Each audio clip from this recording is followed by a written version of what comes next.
Okay, I need your help with this. This is not Copypasta. This is a long read, but I feel like my safety or well-being could very well depend on this.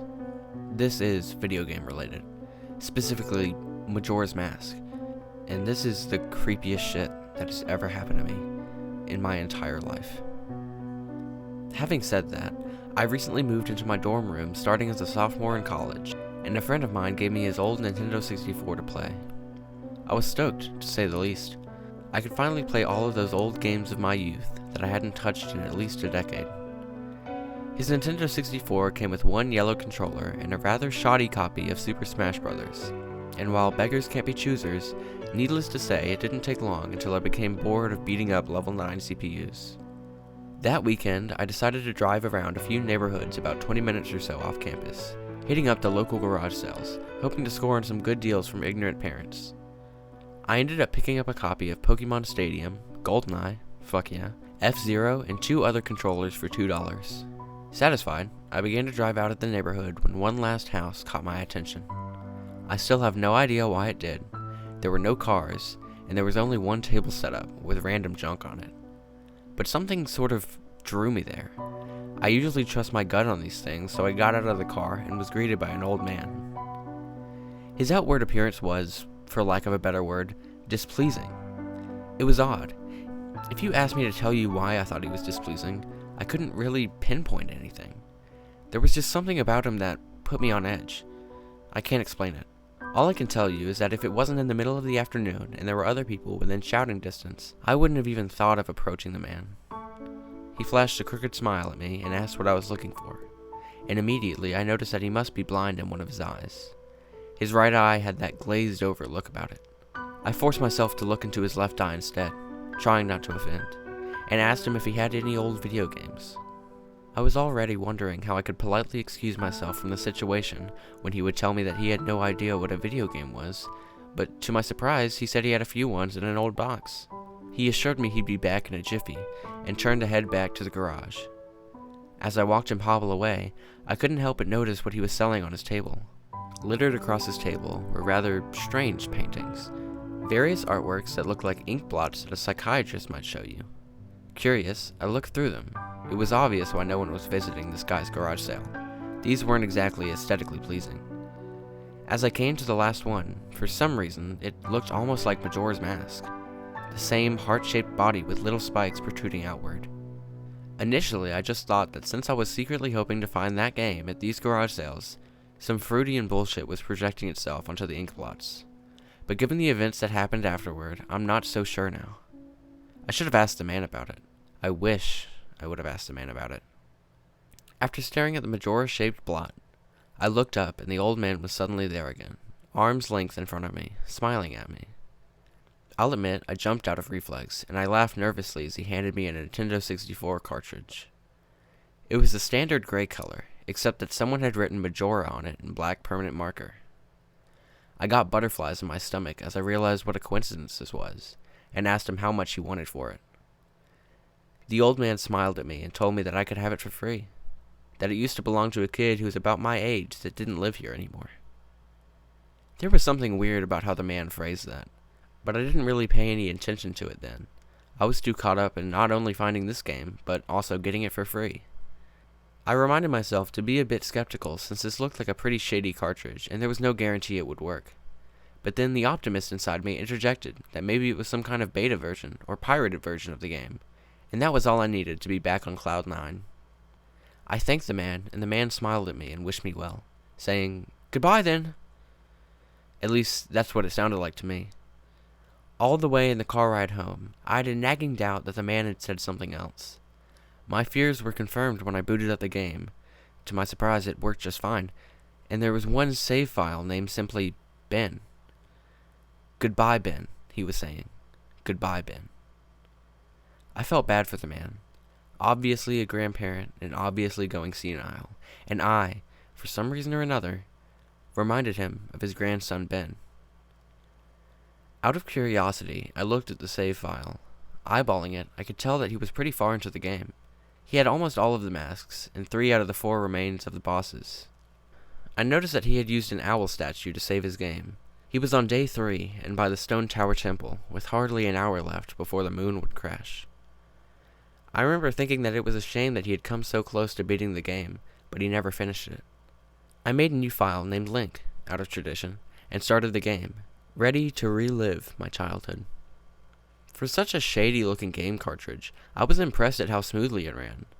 Literally just like a retail copy of the game, save for a few minor hiccups here and there, like textures being where they shouldn't be, random flashes of cutscenes at odd intervals, but nothing too bad.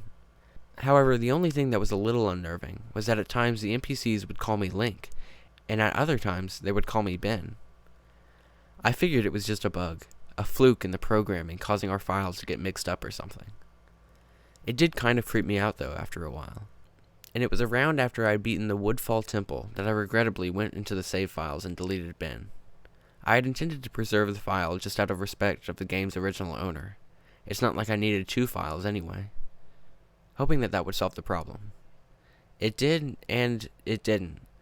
Now NPCs wouldn't call me anything. Where my name should be in the dialogue, there was just a blank space. My save file name was still called Link though. Frustrated, and with homework to do, I put the game down for a day. I started playing the game again last night, getting the Lens of Truth and working my way towards completing the Snowhead Temple. Now, some of you more hardcore Majora's Mask players know about the 4th day glitch. For those who don't, you can Google it, but the gist of it is that right as the clock is about to hit 000000 on the final day, you talk to the astronomer and look through the telescope. If you time it right, the countdown disappears and you essentially have another day to finish whatever you were doing. Deciding to do the glitch to try and finish the Snowhead Temple, I happened to get it right on the first try, and the time counter at the bottom disappeared. However, when I pressed B to exit the telescope, instead of being greeted by the astronomer, I found myself in the Majora boss fight room at the end of the game, the trippy boxed-in arena, staring at Skull Kid hovering above me. There was no sound, just him floating in the air above me, and the background music, which was regular for the area, but still creepy. Immediately, my palms began to sweat. This was definitely not normal. Skull Kid never appeared here. I tried moving around the area, and no matter where I went, Skull Kid would always be facing me, looking at me, not saying anything. Nothing would happen though, and this kept up for around 60 seconds. I thought the game had bugged or something, but I was beginning to doubt that very much. I was about to reach for the reset button when text appeared on my screen. You're not sure why, but you apparently had a reservation. I instantly recognized that text. You get that message when you get the room key from Anju at the Stockpot Inn. But why was it playing here? I refused to entertain the notion that it was almost as if the game was trying to communicate with me. I started to navigate the room again, testing to see if that was some sort of trigger that enabled me to interact with something here. Then I realized how stupid I was. To even think that someone could reprogram the game like this was absurd. Sure enough, 15 seconds later, another message appeared on the screen. And again, like that first one, it was already a pre-existing phrase. Go to the lair of the temple boss? Yes or no? I paused for a second, contemplating what I should press and how the game would react, when I realized that I couldn't select no. Taking a deep breath, I pressed yes, and the screen faded to white, with the words Dawn of a New Day, with the subtext beneath it. Where I was ported to filled me with the most intense sense of dread and impending fear I had ever experienced. The only way I can describe the way I felt here is having this feeling of inexplicable depression on a profound scale. I'm normally not a depressed person, but the way I felt here was a feeling that I didn't even know existed. It was such a twisted, powerful presence that seemed to wash over me. I appeared in some kind of weird Twilight Zone version of Clocktown. I walked out of the clock tower, as you normally do when you start from day 1, only to find that all of the inhabitants were gone. Usually with the 4th day glitch, you can still find the guards and the dogs that run around outside the tower. This time, they were all gone. What replaced them was the ominous feeling that there was something out there, in the same area as me, and that it was watching me. I had 4 hearts to my name and the hero's bow, but at this point I wasn't even considered for my avatar. I felt that I, personally, was in some kind of danger. Perhaps the most chilling thing was the music. It was a song of healing, ripped straight from the game itself, but played in reverse. The music would get louder, building up so as if you should expect something to pop out at you, but nothing ever did. and the constant loop began to wear on my mental state. Every now and then I would hear the faint laugh of the happy masked salesman in the background, just quiet enough so that I wasn't sure if I was just hearing things, but just loud enough to keep me determined to find him. I looked in all 4 zones of Clocktown, only to find nothing. No one. Textures were missing. West Clocktown had me walking on air. The entire area felt broken. Hopelessly broken. As the reverse song of healing repeated for what must have been the 50th time, I just remember standing in the middle of South Clocktown, realizing that I'd never felt so alone in a video game before. As I walked through the ghost town, I don't know whether it was the combination of the out-of-place textures and the atmosphere and the haunting melody of the once peaceful and soothing song being butchered and distorted, but I was literally on the verge of tears, and I had no idea why. I hardly ever cry. Something had gripped me here, and this powerful sense of depression was both foreign and crippling. I tried leaving Clocktown, but every time I attempted to zone out, the screen would fade to black and I would just zone into another part of Clocktown. I tried playing my ocarina. I wanted to escape, and I did not want to be here. But every time I played the Song of Time or the Song of Soaring, it would only say, "Your notes echo far," but nothing happens. By this point, it was obvious the game didn't want me to leave, but I had no idea why it was keeping me here. I didn't want to go inside of the buildings. I felt that I would be too vulnerable there to whatever I was terrified of. I don't know why, but I came up with the idea that maybe if I drowned myself at the laundry pool, I could spawn somewhere else and leave this place. As I zoned in and ran towards the pool, that's when it happened. Link grabbed his head, and the screen flashed for a brief moment of the happy masked salesman smiling at me.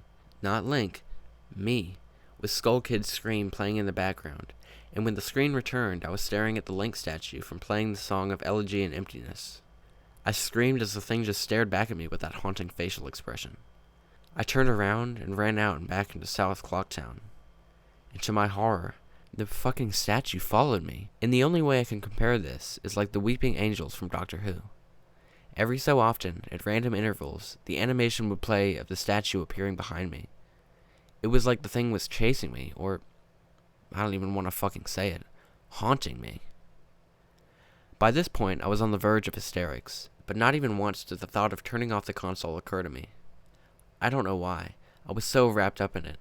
The terror felt all so real. I tried to shake the statue, but it would literally appear right behind me every single time. Link started to begin to make weird animations I'd never even seen him do before. He would flail his arms around or spasm randomly, and the screen would cut to the happy masked salesman smiling again for a brief moment before I was face to face with that fucking statue again. I ended up running back into the Swordmaster's dojo and ran to the back. I don't know why, but in my panic I just wanted some kind of assurance that I'm not alone here. To my dismay, I found no one. But as I turned to leave, the statue cornered me in the cubby in the back. I tried attacking the statue with my sword, but to no avail. Confused and backed into a corner, I just stared at the statue, waiting for it to kill me.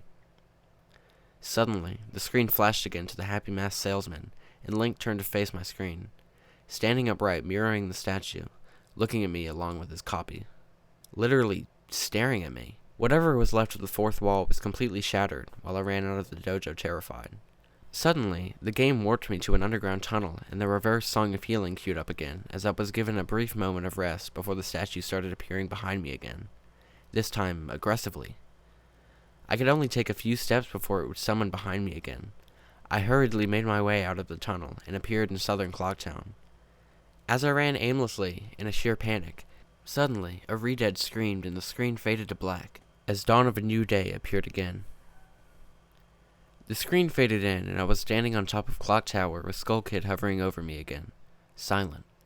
I looked up and the moon was back, looming just meters above my head, but the Skull Kid just stared at me hauntingly with that fucking mask. A new song was playing. The Stone Tower Temple theme played in reverse. In some sort of desperate attempt, I equipped my bow and fired off a shot at the Skull Kid, and it actually hit him, and he played an animation of him reeling back. I fired again, and on the third arrow, a text box appeared, saying, "That won't do you any good, hee hee," and I was picked up off the ground, levitated upwards on my back, and then Link screamed as he burst into flames, instantly killing him. I jumped when this happened. I had never seen this move used by anyone in the game, and Skull Kid himself didn't have any moves. As the death screen played, my lifeless body still burning, the Skull Kid laughed and the screen faded to black, only to have me reappear in the same place. I decided to charge him, but the same thing happened.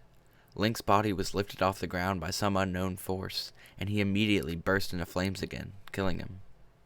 This time during the death screen, the faint sound of the reverse Song of Healing could be heard. On my third and final try, I noticed that there was no music playing this time, that all there was eerie silence. I remembered that in the original encounter with the Skull Kid, you were supposed to use the ocarina to either travel back in time or summon the giants. I attempted to play the Song of Time, but before I could hit the last note, Link's body once again horrifically exploded into flames and he died. As the death screen neared its end, it began to chug, as if the cartridge was trying to process a lot of something. When the screen came to, it was the same scene as the first 3 times, except this time, Link was lying on the ground dead in a position I had never seen in the game before, his head tilted towards the camera, with the Skull Kid floating above him.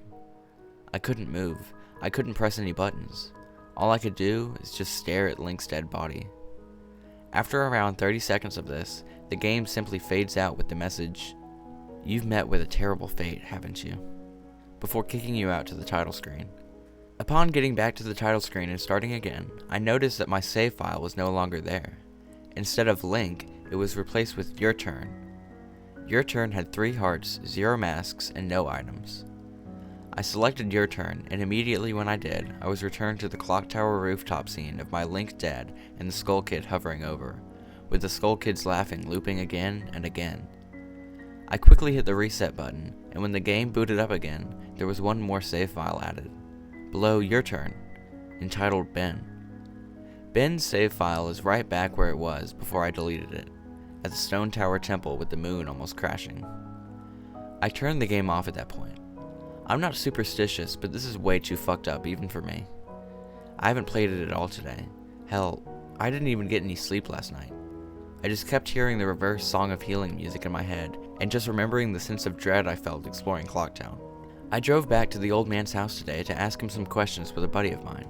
No way I was going there alone, only to find that there was a for sale sign in the front yard, and when I rang the door, no one was home. So now, I'm back here, writing down the rest of my thoughts and recording what happened. Sorry if this has some grammatical errors and whatnot. I'm running on no sleep here. I'm terrified of this game, even more so now that I relived it a second time writing this all down. But I feel like there's still more to it than meets the eye, and that there's something calling me to investigate this further. I think Ben is something in this equation, but I don't know what, and if I could get a hold of the old man, then I would be able to find some answers. I need another day or so to recuperate before tackling this game again. It's already taken a toll on my sanity, I feel like, but next time I do this, I'm going to be recording my footage all the way through, so you see the last few minutes of what I saw, including Skull Kid and the elegy statue, but it's on YouTube here. I'm gonna stay in this thread for a little while longer before I fall asleep, to answer any questions you guys might have, or hopefully listen to your ideas or theories to help me shed some light into this, or maybe things I should try to do. I think I'm going to play Ben's file tomorrow to see what happens. I don't believe in paranormal shit, but this is a little fucked up. Maybe this Ben guy is just a really good hacker or programmer. I don't want to think about the alternatives if he isn't. That's the end of the copy-paste. I'm hoping that this is maybe some kind of running gag the developers had, and that other people have gotten gag or hacked copies of the game like this. This just really scares me.